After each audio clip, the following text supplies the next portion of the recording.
My name's Dr. Dan Weathers. Career-wise, I practiced emergency medicine for 30 years and finally left the chaos of that at age 55, 7 years ago. Tried retiring for a couple of years and studied art, did metalsmithing, glass blowing. I finally decided to go back into medicine and at age 58 obtained a fellowship in addiction medicine at Case Western Reserve Medical School in Cleveland, Ohio. And went up there and studied addiction for a year, and then I've been for the last 3 years working in the addiction field. And slowly, as I've worked with addiction and alcohol patients, discovered that almost all of my patients have underlying disorders. They're either pain disorders, medical disorders, mood disorders. But as I've begun to take people off of drugs into health and recovery, found that many of them had hormone issues, hypothyroidism, hypogonadism, and began to explore learning more about bioidentical hormones as an addition to our scope of practice.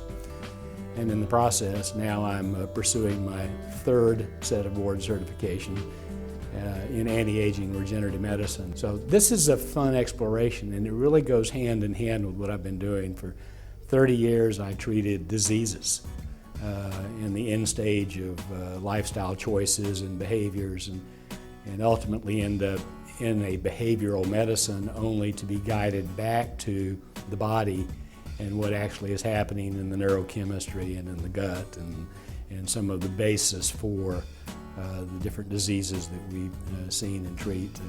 Everybody's got something, and it's just a fascinating journey to learn more about this. Addiction is in fact a neurochemical disorder of the midbrain, a specific circuit called the mesolimbic midbrain, where there's probably in all addicts a dysregulation in dopamine, which is a deficiency state, where people find various forms of chemicals and/or drugs, including nicotine, food, sex, to attempt to replace dopamine that's missing in the midbrain. It's all, with addiction, it's all about dopamine and lack thereof.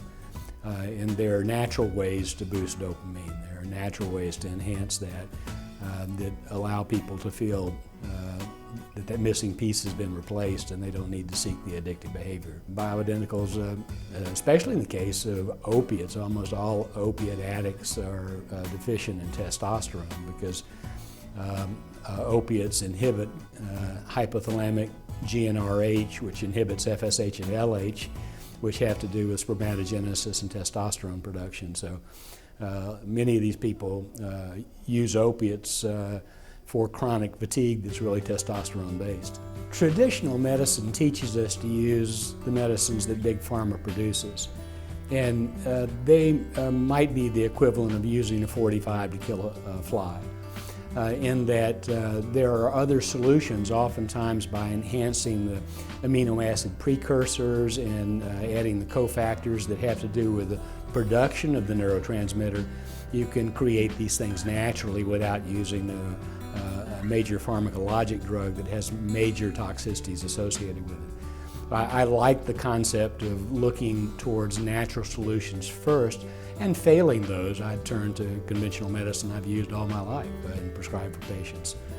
So it's not that I'm going to quit prescribing those medications, but this gives my patients more alternatives in terms of enhancing the neurotransmitters or the hormones with natural remedies that might be quite sufficient in and of themselves. So that's exciting about it because it's more tools in my armamentarium as opposed to getting out the hammer first.